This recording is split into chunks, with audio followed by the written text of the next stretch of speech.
Goes out the window. Does it annoy you that you're named after that great man and he's in his corner for this? Strictly business.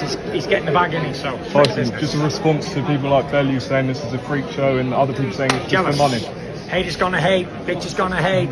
First and many. They'll use the bitch, and so was Carl Froch. There you go, what did you make of Usyk? Tyson Fury has finally fired damaging shots at Carl Froch after he disrespectfully abused John Fury on a live session. Come and meet me face to face. I'll eat Froch alive and I'll eat Bellew alive. You want to come and see me? I'm here and I'm ready and I'm stepping back from no man, no matter who they are. The heavyweight champion has sealed his rematch with Usyk, but he needs a little time to deal with Carl Froch, and he did so brutally. The Usyk fight didn't happen. You're fighting Ngannou instead of Usyk. You should be defending your title, really. You've got an obligation to the sport of heavyweight boxing as a champion. How long have you got left in the game? What, you got 2-3 more fights? Tyson Fury is back after his loss against Alexander Usyk in the undisputed world heavyweight title fight, and his return is for another battle. Well, not in boxing for now, but a verbal battle against the Fury family's longtime foe, Carl Froch. And what's a verbal exchange from Tyson Fury without a promise to be beaten up? However, it's expected that this feud with Carl Froch wouldn't be another distraction from his preparation for the rematch in October, as Bob Arum had just confirmed his rematch against Alexander Usyk. Essentially, Mike Tyson's former sparring partner and friend Joe Egan had complained about Tyson Fury being too distracted before he went into the fight against Alexander Usyk. He questioned Tyson Fury's seriousness going into the fight and highlighted moments that showed the Gypsy King was never serious about the fight, as too many side attractions kept him busy instead. It was a close fight, but it was only 50% of Tyson Fury. He wasn't fit for that fight, Carl. I don't care what anybody says. He was thinner, they were saying his weight was great. He wasn't fit. He didn't prepare properly for that fight. It was a close fight, but it was only 50% of Tyson Fury. He wasn't fit for that fight. Carl, I don't care what anybody says. They were saying his weight was great. He wasn't fit. He didn't prepare properly for that fight. Well, he couldn't stop talking about Tyson Fury's ill-preparedness, so he did again. There's an old saying, failed to prepare, prepared to fail. His training camp was broken up, right? He was out in Dubai watching Francis and Joshua 9 weeks before the fight. It turned out someone was observing Tyson Fury all along, and it was Joe Egan. He went on to highlight several key moments where Tyson Fury showed NIS unseriousness in the build-up to the fight. 7 weeks before the fight, he's doing a press conference in Manchester without Usyk. Usyk didn't break his camp. Then 4 weeks before the fight, he's out visiting his family in Maroop, seeing his children and stuff. There are sacrifices that you've got to make in a 12-week training camp, and he didn't make those sacrifices. Mike Tyson hasn't broken his camp for being a YouTuber. That's how serious he's taking his fight with Jake Paul. But I don't think Tyson Fury took this fight seriously. I think he believed the hype that his brilliance was going to beat Usyk. And yes, his brilliance. He had flashes of brilliance in the fight, but he wasn't able to sustain the brilliance because he wasn't fit. And then he had that other distraction, his father, telling him instructions over Sugar Hill and Andy Lee, who have forgotten more about boxing than he ever will know. Was broke up, right? He was out in Dubai watching Ngannou and Joshua 9 weeks before the fight. 7 weeks before the fight, he's doing a press conference in Manchester without Usyk. Usyk didn't break his camp. He then compared Tyson Fury with his early days in boxing, where he looked fitter than he currently looks. Tyson that boxed Klitschko 10 years ago out in Germany, how supremely fit was he then? Tyson that boxed Deontay Wilder in the first fight, how supremely fit was he then? The Tyson that boxed Francis, that boxed Wallin, wasn't fit in either fight, and it was the same Dolph Usyk. He wasn't 100% fit, and he still came close. You know, there's too many men in his camp that don't stand up to him and crack the whip to understand and say, Tyson, you've got to get out on the roads like you used to. He's an incredible engine. That man could fight. When he boxed Wilder in the 12th round, he got put down and got up and was able to dance around. Before the fight, he's doing a press conference in Manchester without Usyk. Usyk didn't break his camp. Then 4 weeks before the fight, he's out visiting his family in Morecambe, seeing his children and stuff. Now, you were the ultimate. However, a rematch against Alexander Usyk is set, along with some good news for the new undisputed world heavyweight champion. And while we discuss that later in this video, Tyson Fury has gotten himself into another distraction that may ultimately lead him to another loss against Alexander Usyk in October. This time he attacked Carl Froch after countless back and forth between them in the past. for disrespecting his father, John Fury, on an Instagram live session they had together. And terrible that people will be watching this fight, the biggest fight in years, and there'll be young kids and people trying to get into the sport and the attention it's bringing to boxing. You've got John Fury, the big idiot, headbutting someone. And really, when you think of it, John Fury seems one of the worthiest people on earth for every form of disrespect. The headbutt of Alexander Usyk's team member, the repeated hitting of a glass separating him and KSI, the overturning of the press announce table at Tommy Fury's press conference with Jake Paul, the open challenge against Mike Tyson, and many other instances are reasons why even the least boxer would feel accomplished to sit John Fury down and finish him off with scathing statements. And that was exactly what Carl Froch did. He confronted John Fury and mocked him for Tyson's loss against Alexander Usyk. But not just that, he went ahead to blame John for Tyson's loss, claiming John Fury was responsible for the chaos in Tyson's corner on the night.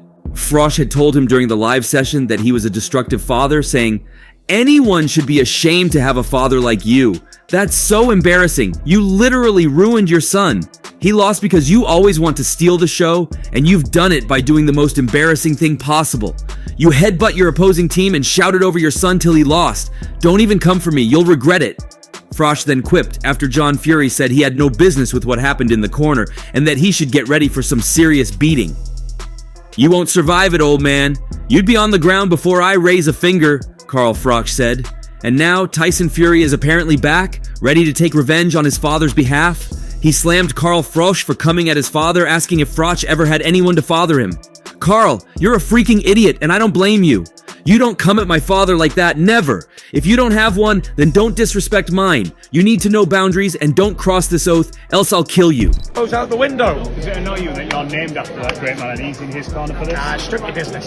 He's getting the bag in it, so strictly Obviously, business. just a response to people like Bellew saying this is a freak show and other people saying it's just Jealous. for money. Haters gonna hate, bitch is gonna hate. First of many. They'll use the bitch and so was Carl Froch. There you go, pal. He further trolled Carl Froch for claiming he would fight John Fury for charity. "Leave my dad alone, ignore him and let's meet. Let's face in the ring and let me break your bones and feed them to dogs, you idiot. And for the records, your boxing career has nothing on me." As usual, Carl Froch is expected to drop his response on his YouTube page, Froch on Fighting, having done that severally in the past when he had to throw shades at John Fury or his son, Tyson Fury. Months ago, after Carl Froch slammed Tyson Fury for avoiding Alexander Usyk to face Francis, former World Boxing Council heavyweight champion Tyson Fury hit back at criticism of his decision to face boxing debutante Francis in a 10-round non-title bout in the Saudi Arabian capital of Riyadh on October 28th.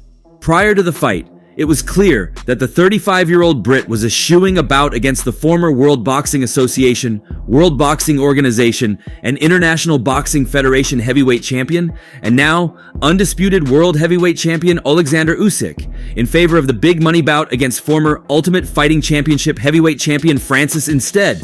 And the two retired former world champions who were particularly vocal about their dismay in Fury's decision are Carl Froch and Tony Bellew. Their comments ruffled the feathers of the self-styled Gypsy King. "See these damn balls? Lick them, idiot," Fury said. The fact that Bellew and Froch didn't make any money out of the game is obviously hurtful to them. "I've just signed the biggest deal in boxing history, which I can't divulge to you right now. They're like all these media suckers. Mention Tyson Fury's name to try and get some clickbait. But without me, there ain't no fucking boxing. I run the game." See this fucking balls? Lick them. Listen, haters are gonna hate, and the fact that Tony Bellew and Carl Froch didn't make any money out of the game is obviously hurtful to them. And I'm making the biggest bags that's ever existed. I've just signed the biggest deal in boxing history, which I can't divulge to you right now. But let's just say, clickety clank, let Tony Bellew and Carl Froch do a little mock-up fight. Froch called out Fury for disrespecting the sport and its fans. "It's not classy to talk about money at all. Me and Tony, we've done all right. We've got out of the sport with our health intact, financially free, physically and mentally in a good place," he said on his YouTube channel, Froch on Fighting. He then continued saying, "I'm an average fighter. Your CV doesn't stack up against mine. It just doesn't. You've got 4 wins over world champions, 4.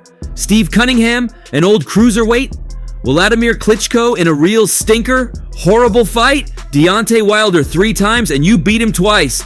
I've got 11 wins over world champions. Lennox Lewis, what's he got? 14? Friggin' shithouse. A friggin' shithouse. To me, when you call somebody a shithouse, it means they're a bottle job. It means they're scared to fight anybody. I don't even know what that means, but he's called me a has-been. What's all this has-been business? People are only interested in current champions, men who's doing stuff today, who's getting in and fighting. No one wants to know. I'll tell you something, you can have as much money as you want in your wallet, you turn up to the Hall of Fame party next year, and you won't be dining on the top table with any of my peers, because you won't belong there with that CV. Froch, however, added, advising Tyson Fury to instead mind his business and concentrate on real fights. You should be defending your title, fighting other champions. How long have you got in the game? 2-3 more fights? It's a waste to take these crossover fights. You're killing off the fans, they're turning against you, it's sad to see. Deep down, I think you know you're hurting the sport. Get in that ring with a real fighter like Alexander Usyk or Anthony Joshua. Fury first became world champion 8 years ago when he dethroned World Boxing Association, World Boxing Organization, and International Boxing Federation champion Vladimir Klitschko by unanimous decision in Germany in a slow-paced fight with a low punch output. In the wake of the victory, he announced his retirement and didn't box again for over a year and a half. His second title run began in February 2020 when he annexed the World Boxing Council belt from Deontay Wilder in their rematch by 7th round knockout in Las Vegas. He then defended the title 3 times with knockout victories over Wilder, Dillian Whyte, and Derek Chisora before losing to Alexander Usyk in a bout that would have seen him become the first undisputed world heavyweight champion should he have emerged victorious. However, he's been giving another shot at that just recently, with everything now set for Tyson Fury to get his second chance at cementing his name on history books as one of the all-time greats and the less than 30 undisputed world heavyweight champions in history. Necessarily, Tyson Fury has officially activated a rematch clause to fight Alexander Usyk, according to top-ranked Chief Executive Officer Bob Arum. That did, I loved it. What next now for Tyson Fury? Well, there's a rematch clause, and Tyson has exercised the rematch clause, and that fight. The Ukrainian defeated Fury last weekend in a split decision victory to become the first fighter since Lennox Lewis defeated Evander Holyfield in 1999 to unify the belts. However, Usyk was in danger of being stripped of his IBF championship due to the fact he was meant to make a mandatory title defense against Croatia's Filip Hrgović. Despite Usyk's epic performance that saw him add the World Boxing Council belt to his collection that already included the World Boxing Organization, World Boxing Association, and International Boxing Federation titles, the politics of boxing and actions of its sanctioning bodies almost saw Usyk vacate his International Boxing Federation title in less than 2 weeks. Each sanctioning body has a mandatory challenger for its respective belt with a rotation system dictating which belt is defended first. The most recent mandatory title defense was last August when Usyk beat the World Boxing Association's #1 contender, Daniel Dubois. In the case of the International Boxing Federation, their mandatory challenger is Filip Hrgović, who has long been next in line for a world title shot. But Filip Hrgović, the IBF's mandatory challenger, wasn't willing to wait around for a rematch. Hrgović has been the top heavyweight contender since an August 2022 win over Zhilei Zhang. The Croatian will be in action next weekend when he takes on England's Daniel Dubois as part of the Matchroom vs. Queensberry 5v5 in the same Saudi Arabia venue where Usyk tasted victory last week. Not a material man. He's a man of God, he's deeply religious, and I love that about him. He's proud and he stands by it. And I just don't think there's any need for Alexander Usyk to ever put on a pair of boxing gloves again in his life. What he's done as an amateur, as a cruiserweight, now... He was initially set to duke it out with Daniel Dubois for the title in June, with the winner expected to take on Anthony Joshua come September. While the International Boxing Federation did not enforce their mandatory title defense to allow Fury versus Usyk to happen, they had decided not to wait any longer, with boxing journalist Dan Rafael reporting Usyk will be forced to vacate the belt inside the next 2 weeks.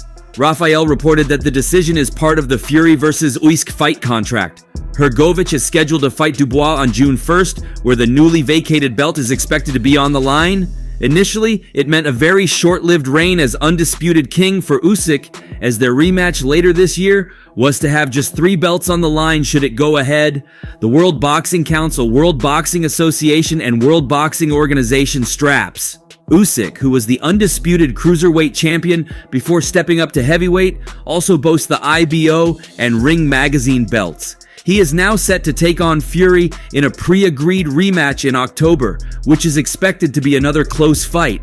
However, after Alexander Usyk appealed, it's been confirmed that he would no longer be losing his belt anymore. Immediate rematch? Yeah, for sure, you know, we go back, have a little rest up, spend some time with our families, and we get it back on in October. There is a rematch clause. Alexander, do we do a rematch again straight away? Hence, he remains the undisputed world heavyweight champion till at least October, when he locks horns against Tyson Fury in the squared circle.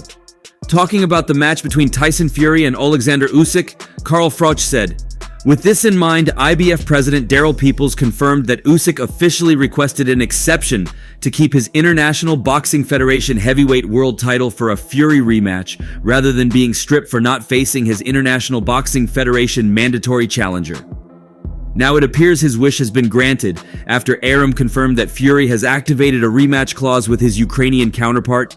Usyk requested an exemption to keep his IBF heavyweight title, despite the fact that Croatian boxer Filip Hrgović is the mandatory challenger, in order to rematch Fury. Instead, according to TalkSport, Arum relayed the news before saying, "That fight will take place either at the end of this year or the beginning of next year in Riyadh." Usyk went into his titanic clash with Fury, knowing that his undisputed reign could possibly last only 2 weeks, given the mandatory challenger. The threat of a short undisputed reign and splinter of the belts was always a possibility when the original date of Usyk's clash with Fury was made. However, it was further complicated after the pair's fight was pushed forward, following the injury to Fury's eye that saw the bout move to a later date. Usyk won the World Boxing Association, International Boxing Federation, and World Boxing Organization titles in a September 2021 points win over Anthony Joshua and retained the belts in a rematch against the Brit a year later. The same night, Hrgović beat Zhang to become the mandatory challenger. Now, the 37-year-old wants to extend the run with all 4 belts, so he can defend them against the Gypsy King once again in their expected rematch later this year. Fury, meanwhile, has been handed a 1-week ban from boxing following his defeat last weekend. It has been revealed that the UAE Boxing Commission gave him a rather meaningless 1-week medical suspension, which meant that he would not have been allowed to fight until this weekend. Well, that has nothing to do with his rematch, which he'll be looking to go into in the best version of himself. But until then, the news of Alexander Usyk defeating Tyson Fury route to his emergence as the new undisputed world heavyweight champion will keep doing the rounds. And surprisingly, Carl Froch had seen this coming even before the fight, predicting the bout in favor of Alexander Usyk.